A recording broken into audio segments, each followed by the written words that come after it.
Hello and welcome to Physical Science Chapter 15. We're looking at the solar system this week. So we're starting off with our core concept that the solar system is composed of the Sun and orbiting planets, dwarf planets, and small solar system bodies.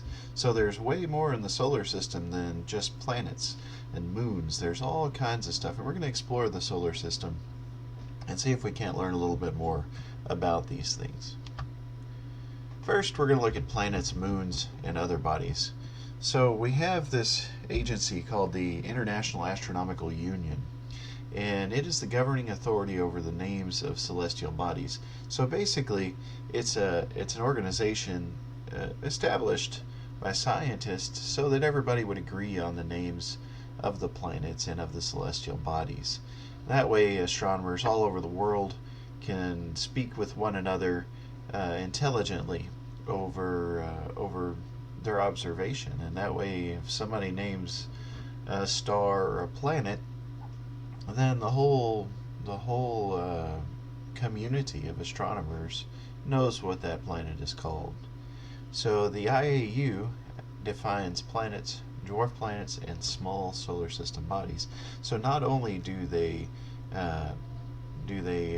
meet together and determine the official names for these bodies, but they also define what they are. So y'all might remember in 2006, Pluto was redefined. Well, the reason it was redefined was because if Pluto was a planet, we're going to have to add a lot more planets to our solar system. And the dwarf planets actually there's quite a bit of difference between them and a regular planet, and mainly that's based upon their orbit. So within our solar system, of course, we have the Sun. Everything orbits around the Sun.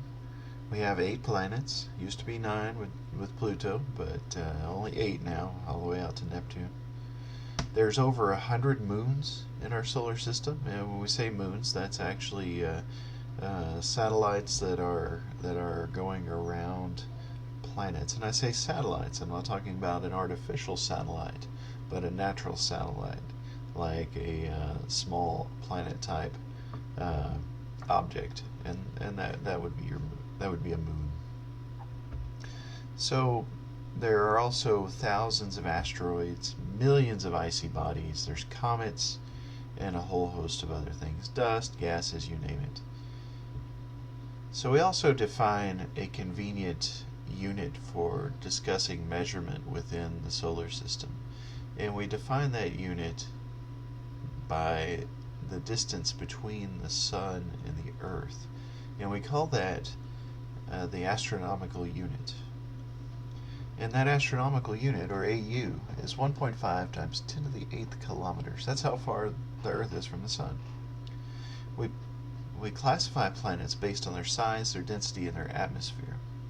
So first we look at the terrestrial planets, Mercury, Venus, Earth, and Mars, and they're composed mostly of rocky materials, but they also contain metallic nickel and metallic iron. There's the giant planets, also known as the gas giants, because they're composed primarily of things like hydrogen, helium, and methane, and that would be Jupiter, Saturn, Uranus, and Neptune. And then, of course, Pluto, no longer a planet. Poor little Pluto. The order of the planets: Mercury, Venus, Earth, Mars, Jupiter, Saturn, Uranus, and Neptune. And then you can see Pluto here, but you can also see some other dwarf planets like Haumea, Makemake, Eris, and then Ceres. Okay, and then this is the Kuiper Belt, and the Kuiper Belt contains other large objects that we would call dwarf planets. Starting with Mercury, it's our innermost planet. It has a highly elliptical orbit, so we know from Kepler that planets orbit in an ellipse. However, in our solar system, that ellipse is not it's highly elliptical in an orbit sense, but even though it's highly elliptical, it's still almost circular.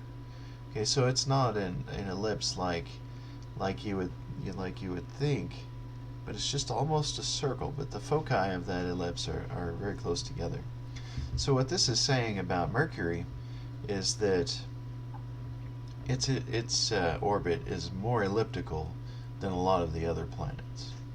So the average distance of Mercury is about 0.4 astronomical units. It has an orbital period of about 3 months and a rotational period of about 59 days. That means its month, or its year, is shorter than its day, which is pretty crazy, kind of hard to get your mind around. It's visible shortly after sunset or before sunrise. It's highly cratered and has no atmosphere. So you might remember back to the last unit when we talked about how stars flare up and ignite, and there's a blast of solar radiation. Well, they believe that that's why Mercury has no atmosphere, that it was blown away when the sun ignited. Okay, next we have Venus. Venus is 0.7 AU, or 0.7 times the distance of the Earth to the Sun, and it's often referred to as the morning and evening star. So why is it called the morning and evening star? Well, it shines like a star. Without knowing what you're looking at, you would just think that it's a really bright star. You see it early in the morning, late in the evening. And we also see that Venus exhibits phases like the moon, and actually all of the planets exhibit phases like the moon. But